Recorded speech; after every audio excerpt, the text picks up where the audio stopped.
Hey there, thanks for watching the Compared to Videocast. Today I'm going to talk about social media, and what I'm going to do in this YouTube version of the video is just record myself recording this episode. So I don't have a guest today, it's just me, but I hope you will stay tuned and watch. We're going to talk about a lot of important stuff. Okay, let's go.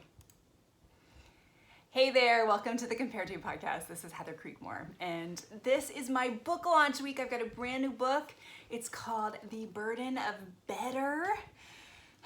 I'm supposed to have a sign behind me, but everything that could go wrong has gone wrong with this book launch. Amazon has messed everything up. It's just been one problem after another. Once we got Amazon straight, well, I don't know that we ever got Amazon straight, but they weren't taking reviews on the book. They weren't taking pre-orders on the book. Everything, like I said, that could go wrong has gone wrong. But on September 22nd, Tuesday, September 22nd, it will be my official launch day. And I would just greatly appreciate it if you would consider heading over to Amazon or Christian Book or wherever you get your books from and purchasing a copy of this book, The Burden of Better. It's gonna help you find freedom from comparison if that's something you struggle with. And I think it's gonna teach you a lot about God's grace. And so if you are a believer or follower of Jesus Christ, I think it'll really encourage you. So I would encourage you to go grab a copy of it.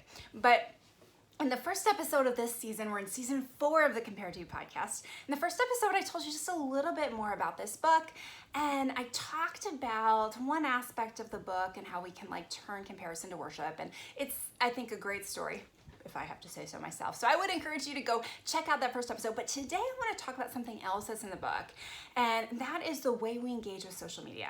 And so there's a number of reasons why this is heavy on my heart this month. Obviously, if you're on Facebook, you know that Facebook especially has become a crazy place. It's a truly ridiculous conglomeration of conflicting information on everything from COVID to the candidates. It's polarizing. And if you're like me, just a few minutes on Facebook may make you angry. In fact, I hate to admit this, but the other day I was just sitting here in my chair scrolling Facebook, and I got an alert on my Apple Watch. And the alert was that they were concerned because my heart rate had gone too high for the amount of activity the watch knew I was doing. In other words, the watch knew I was sitting down and my heart rate got too high. Why did it get so high? Because I read something on Facebook that upset me. That's not healthy, right, friends? But beyond that, we all know that social media, all the different kinds of social media, don't really help us if we struggle with body image comparison. We know this. And yet, where are we? We're on social media. It seems almost impossible to avoid. It's like we keep coming back. We're like the abused spouse who keeps coming back for more and more abuse because we can't leave. We're too attached. It hurts too much to leave. We don't want to go it alone, because isn't that how it feels? If you go off social media, it feels like you're alone. But is that reality? So today what I want us to do is I want us to dig deep into why are we so attached to social media? I want us to talk about why we need to reevaluate almost everything we read and we see on social media platforms. And I want to encourage you, I hope, with some of the truths that I share in this new book, The Burden of Better, because I want to encourage you with ways that you can actually loosen the burden of better's grip, that you can loosen the grip of comparison. So I am really glad that you are watching or listening today. So this week I watched a documentary on Netflix called The Social Dilemma. Now, if you canceled Netflix because of a raunchy film called Cuties, I totally get it. I may be doing that soon too. The content there has gotten ridiculous. There's not much good left. I will give you that. But if for some reason you still have Netflix like I do, before you cancel, watch The Social Dilemma, and you will be absolutely disturbed, isn't that a great reason to watch it, by hearing and seeing just how social media is running and likely ruining our lives. So some of my big takeaways from this documentary were these 2 statements. The first one, there are only 2 industries that call their customers users: the drug industry and social media. Just let that sink in for a second. And the second one is this, and I may not be getting it exactly right, but if you are not paying for the product, you are the product. That's startling, right? I mean, people love the free aspect of social media. It's free to be on there. But what is the real cost if we are actually the product? Like, what this means is the platforms we're engaging on, like, they're learning everything about us. They're learning what we like, what we don't like, what we'll stare at, what we won't stare at. They're getting so much detailed information about us, our preferences, our beliefs, everything, that they're able to very carefully craft advertising messages to us that are almost infallible. I feel like this is information we've known though. Like, this isn't startling. We knew that. We knew that they were doing all kinds of extreme things to target us with ads. And honestly, most of that knowledge doesn't really bother us enough to get off of social media. We've kind of accepted this fact. Maybe even we've decided it's helpful. Like, I don't know. There have been times when I had a phone conversation with someone, like meeting my parents someplace really random. And like Little Rock, Arkansas, and I would get on Facebook and I would see traveling to Little Rock, Arkansas, and I would think, never have I ever searched like vacations in Little Rock, like we were, meeting up there for some random reason. But somehow Facebook knew that I was going to be going to Little Rock. Or there's this time I wrote this post for the Dallas Moms blog, and it was called Homeschooling Without a Denim Jumper, just talking about kind of the new generation of homeschooling moms. And my Facebook ads for the next month were denim jumpers, like no kidding. Every ad on my sidebar was companies that sell denim jumpers. It's strange, but it's also kind of eerie when this happens, isn't it? But what's concerned me most as I watched this documentary was this truth.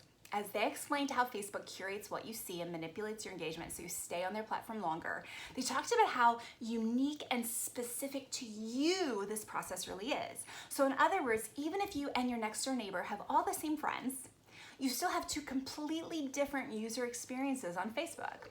Well, why does this matter? Well, the words of one of the former social media executives in the film really jolted me. Your Facebook world becomes your reality. So if you've ever been talking to a friend about some issue of the day and you feel like they have like just completely different perspective than you do, if you feel like they live in an alternate reality, like wondering like, how can they not see things the same way I do? Like, the truth is that they do live in an alternate reality if they're on social media, because their reality is very different than yours. So all those times you thought, boy, my friend is just not as informed as I am, or how can they have such a shallow understanding of these things, or why don't they know the same truth that I know? It's because they really don't. They're seeing different articles, different posts, they're seeing different things than you are. They live in an alternate reality. The documentary also showed just how much more divided our country has become since the advent of social media. Politically, we're more polarized than ever. I mean, that's not a news flash, but we're also polarized on a variety of different issues. It's pretty much like any issue out there that could divide us, like that's what social media is going for, right? They want us to have strong opinions one way or the other, and then they can kind of push us further into that box, further away from the other side, so that we are divided even more. Like, even stupid issues. Like, remember that whole debacle over what color is the dress? I think it was like gold or blue or something, I don't know. But we get hung up on being right, and we get hung up on finding people who agree with us and also think we're right, and we just become a nation and a world more divided. So I've been processing over the last few months, just personally, what's really underneath all this? Like, how can I as a Christian rightly engage in social media? How can I love people through social media? How can I engage others with truth and love on a platform like Facebook? I'm not sure I have all the answers to these questions, but there's one thing, it's really a big thing that I keep coming back to.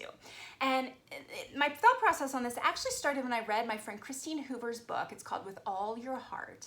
And she mentioned this concept and how it's leading us to elevated stress levels. She mentioned this context in the context of control and how we feel like we need to control more things. But I'm going to kind of take it to a different place today, because I think that this concept really sheds a lot of light on what we're seeing and experiencing on Facebook now, especially in 2020. So the concept is omniscience and omnipresence. So if you've never studied the attributes of God, let me just kind of give you a 10-second primer on what this is. These are two qualities that God has and we don't. So omniscience is God's ability to know everything all at once, simultaneously. God knows it all. He knows what you're thinking right now. He knows what I'm thinking right now, and everything else in between, right? Omnipresence, on the other hand, is God's ability to be everywhere at once, right? Like God is there with you in your room or wherever you are right now, and he's here with me, and he's everywhere all at once. Okay, this doesn't take a brain surgeon to figure out. Obviously, we don't have omnipresence, right? And we don't have omniscience. And what's fascinating is when I was a kid, it was super clear that these were qualities of God that I could never experience, right? The truth is we were created as embodied people. We were created to experience life through this physical body that God put us in, right? That's what makes us distinct from God. God is not embodied, but we are. And we were designed to experience things through what we taste, what we smell, what we see, what we hear, what we touch. So enter social media. All of a sudden, I can experience things without my body. Suddenly, I can see things I could never see before, unless I was actually in the room. It's just so crazy, friends, like just to get your head around this, but it's confusing to our minds, right? Like I believe because we can start to think that we know a lot more than we actually do because we're on social media and we know things because we saw things, but we actually don't really know those things and we haven't really seen those things. And what this leads to is we can start to believe that we've experienced things that we've actually never experienced. So I'm going to connect this to politics just for a second. Don't leave me if you're worried that I'm going to go too far. I'm not. Some of you know that I worked in politics for over a decade. I have a master's degree in public policy, so I'm actually probably a little bit more qualified to talk to you about who you should vote for than I am to talk to you about like the psychological aspect of body image. But that being said, I'm not going to tell you who to vote for, so don't get stressed out. Don't worry. My goal is not to be polarizing, but I just want to help you see what's happening to us in this information that we're fed. So what I'm seeing on Facebook is people who are irate over things in the realm of politics that aren't even real. They are so angered and so frustrated and fired up because they saw 3 minutes of edited video of something taken out of context. I see friends making voting decisions based on what they're seeing on Facebook and what they feel about what they've seen, instead of actually remembering that we were designed to live life as embodied people. They don't know what happened unless they were in the room or unless someone who was in the room told them. And it's a really, really, dangerous habit to take information from people who weren't actually there. So let me give you an example of this. How many of you have ever played telephone, right? Okay, when you play telephone, everyone's in the same room, right? But you have let's say 6 people line up in a row, and one person whispers a silly sentence to the next person who whispers that same, hopefully, silly sentence to the next person, and it travels till you get to the end. And what happens every single time, inevitably, is that when you're playing telephone, like the first person says something like, Sally sells as she sells by the seashore. And by the last person, it's turned into Sal sells stinky shells by seeing shorts. I mean, they're completely different, right? It happens every time. It's a fun little kid's game.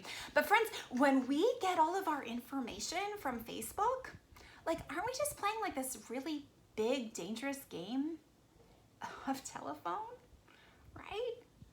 There used to be different standards in the media, and there aren't anymore. There aren't those same standards for accountability, so we need to be careful. So when I worked in politics, I remember feeling so frustrated when ads would run against my candidate that were just untrue. And friend, this was 20 years ago, before Facebook existed. But I remember distinctly there was one commercial that came out, and I was standing there beside my candidate's 6-year-old son at the time. And he was like, Miss Heather, why Daddy's head bouncing on the screen? Because what they had done is they ran an ad where they took my candidate's head and they literally bounced it on the screen and they made him look like he was a flip-flopper. And the commercial is true enough to go on television because he had voted yes and then voted no and then voted yes and then voted no. But it takes some understanding of the legislative process to understand fully that that wasn't flip-flopping at all. That's just the way the process goes.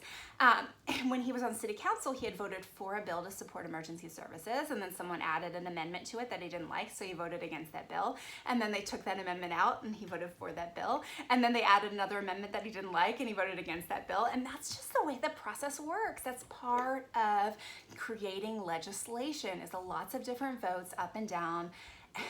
And so it was true but it wasn't true. It wasn't fair. And so I don't want to belabor this with my stories, but instead I hope to convince you that all truth in media at this point, friends, is negotiable truth. But the good news is that we actually have more access to firsthand information than ever before in our lifetimes. Like when I worked in politics, if I wanted a copy of a party's platform, I probably would have had to fill out some formal request form and maybe given them $5 for the photocopying. It was not easy to find out a party's platform. Now, all you have to do is look it up. So if there are issues that are important to you, don't take the media's word for it. They're twisting things. I encourage you, don't take Facebook's word for it. And certainly don't take people who did not pass 9th grade civics and are writing blog posts on the legislative process and talking about how the president writes bills. No, the president doesn't make laws. That's not the way it works. Don't take their word for it either, friend. Just do the research for yourself. Take the 5 minutes and read the party's platforms. It's all there to find. And so I would just encourage you to do it. And then I'm gonna leave politics alone. We're gonna go back to social media, how it's harming us, and my new book, The Burden of Better, right after this quick break. So what role does social media play in the way we carry the burden of better? Let's go back to the concept of how God created us to live as embodied beings and how social media actually destroys that. So 20 years ago, I wouldn't have had any idea what the inside of your home looked like unless you invited me over. I wouldn't have known what you ate for dinner unless we were eating together. I would not have seen your vacation pictures unless you had me over after you got back and you made me sit there and look through your albums, which you probably wouldn't have done. All I knew about you then was what I experienced with you or because of you in my embodied state. Now, sure, back then comparison was definitely still a thing. I could see how cute you looked at church on Sunday and I could compare myself to you. You could tell me that you just got back from this great honeymoon type trip in Mexico and I could let my imagination run wild with what a wonderful time you had there and how much better your marriage is than mine because your husband takes you on fantastic trips. But it was limited to that. It was limited to what I knew through my embodiment. Now, I know exactly what your room looked like at the resort you stayed at. I know how cute you looked by the pool. I saw that selfie of you and your man and the look in his eyes, and I'm able to think, oh, does my husband look at me like that? I mean, because I'm experiencing all these things outside of my own embodiment, the opportunities to compare myself to you have just multiplied times a million. So 2 Corinthians 10:5 talks about doing something called, well, in the old King James, it used to say casting down imaginations. And newer versions read like this. The verse says this, 2 Corinthians 10:5, we destroy arguments and every lofty opinion raised against the knowledge of God, and we take every thought captive to obey Christ. What this means is that every thought we have while we're scrolling needs to be paid attention to. You see, our thoughts matter. This also means that all of the propaganda being thrown our way, and I don't just mean political, I mean every type of propaganda, because let's face it, though we ourselves may not be consciously trying to send the message that we have a perfect life on Facebook, other people we know are. You are getting false messages about life from almost every person you follow, because all of these messages come out of context. They are all messages that you can only experience without your embodiment. And there are messages that can confuse and even depress you. So we must remember 2 Corinthians 10:5, and if you choose to scroll, you're gonna have to also choose to take every thought captive and submit it to the truth of God's word. Is this possible? Yes. Yeah, I think it is. Is it difficult? Oh my word, absolutely. We scroll so fast that we don't even stop to think about the thoughts we're having with each thing we view. A few years ago in counseling, I learned to start paying more attention to the physical cues that my body was giving me if I was upset over something. Sometimes I would feel nervous in my stomach or just feel a general kind of depression or malaise. And I learned that I need to stop and figure out the source of that every time. And it's been so helpful to stop when I feel that queasiness in my stomach and say, okay, what's causing that?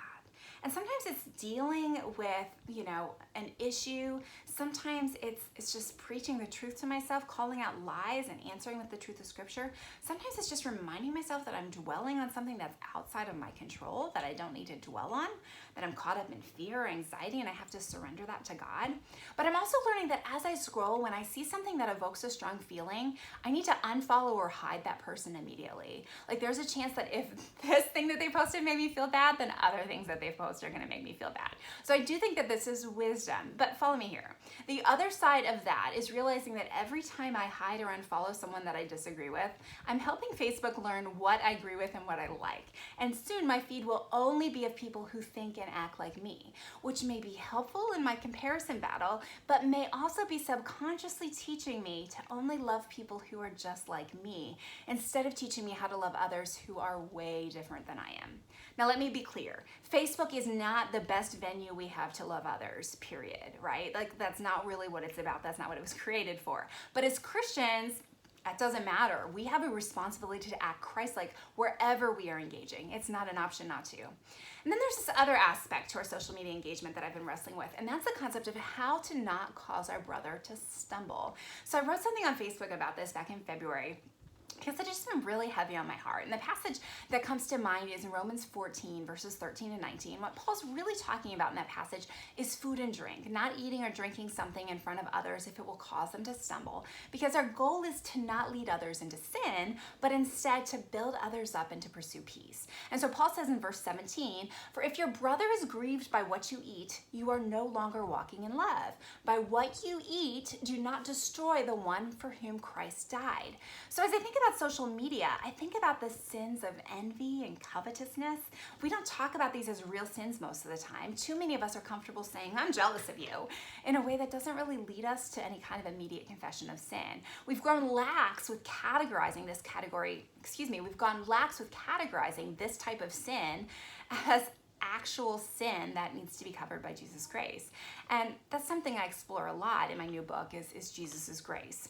But as I think about not putting a stumbling block in front of my brother or sister, I wonder if that's even possible when we post things on social media.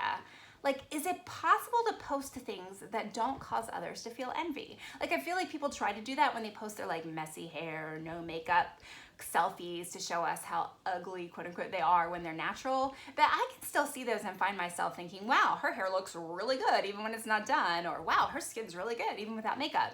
Now, don't get me wrong. I don't think that we're consciously trying to post things on social media to make others envy. And so it's confusing as to what our level of responsibility is in that, because ultimately I can't control whether or not you're going to sin. I can't control whether or not you're going to compare yourself, right? Like, we're all only responsible for the most part for our own actions, right? But then I go back to this verse and Paul says I'm also kind of responsible for putting a stumbling block in front of my brother. So do my posts on social media cause others to stumble in this way? Do they cause them to be envious or covetous? Am I more responsible than I think I am about the impact of my social media posts? I don't know for sure. I don't have a clear-cut answer for you, but I do think it's something worth considering. I feel especially convicted about this when I'm with friends and I post a photo of our outing together. I don't know if this has happened to you or not, but I have the thought, because I've had the thought, but I have the thought, like, who's gonna see that photo and feel left out? Who's gonna think they were uninvited? Who's gonna see that photo and feel depressed because they don't have any friends right now? Like, again, I'm not saying that I'm responsible for all of their reactions, but instead I'm asking, to what level is it my responsibility as their sister in Christ to not cause them to stumble when it comes to social media? It's all messy, but these are thoughts I'm having, and I hope you'll have them too. So friends, here's where I'm at today. I'm wrestling with how involved I want to remain in social media. I'm wrestling with the 1 Corinthians 6 principle that all things are permissible, but not all things are beneficial. I'm trying to decide if there are enough benefits of social media for me to justify it as taking up time in my life. Are there times when I come off of social media and feel edified and encouraged? Not really. Do I spend an hour on social media and feel refreshed? No. Do I scroll and think about how I can love people better? Probably not. Do I feel exhausted when I get off, and really too exhausted to actually engage a neighbor or a real friend, and too stressed out about whether or not their house is nicer than mine because I saw it on Facebook, or whether or not, they eat better than I do so I can't have them over dinner? Like, all those things. Like, is social media keeping us out of real relationships in addition to harming us by engaging it? I don't know. It's something to think about. Like, I'm not trying to be an old fuddy-duddy in any way. I have many groups that rely on social media as a way to convey information. If I were to leave Facebook, I'd be giving up thousands of followers for my blog. And I could easily make the case that they won't get encouragement on these comparison body image issues from anywhere else, so maybe I need to stay and be a beacon of light and hope. But friends, at the same time, I feel like social media is draining me. It takes a lot of energy for me to stay engaged there, and I'm not sure if it actually is making a difference. I'm seriously considering shutting down the Compared to Facebook page after this book launch is finished. So if you're following me on Facebook, I hope instead you'll go connect with me on my website, join my email list, because I don't want to lose connection with you, but I'm just not sure if Facebook is the best place for us to connect. So back to Burden of Better, which, by the way, did I mention it launches this week? And if you will buy a copy this week, oh, please buy a copy this week if you're listening live or within a couple days. If you will buy a copy this week, there's all kinds of goodies. I've got a walking to lose the weight of comparison, walking workout you can download. You can win a really cute tank top. In fact, I'm even giving away 2 free hours of consulting with me. I do body image comparison consulting, and so I'd love to just chat with you twice for an hour each time.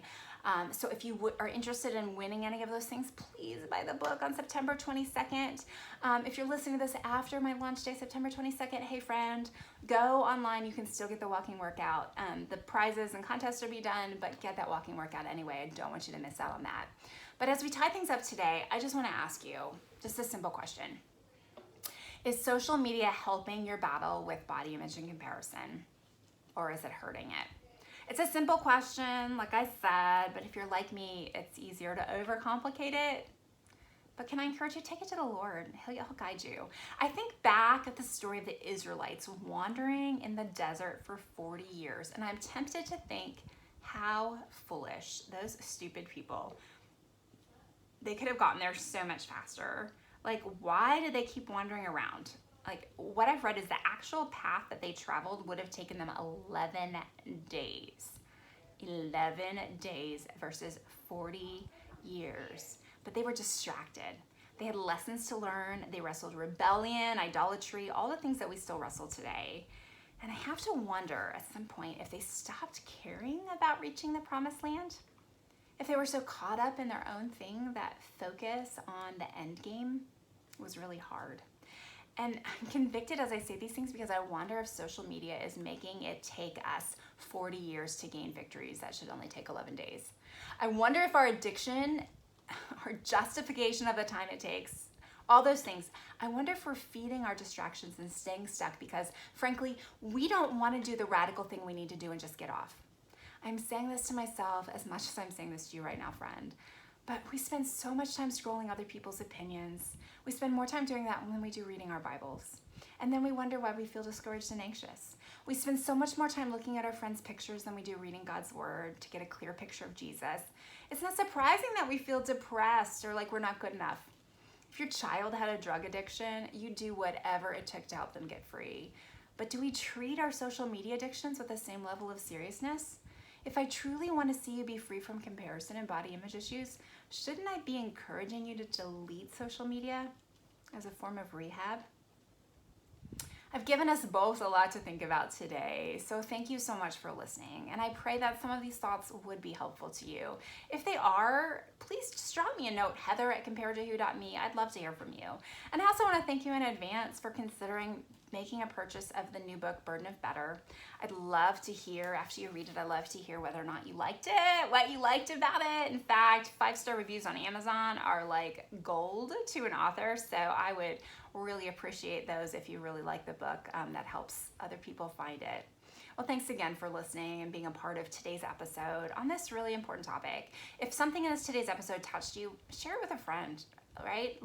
We need to get this message out. And as always, I hope that something in today's episode has helped you stop comparing and start living. That's all for today. Bye-bye.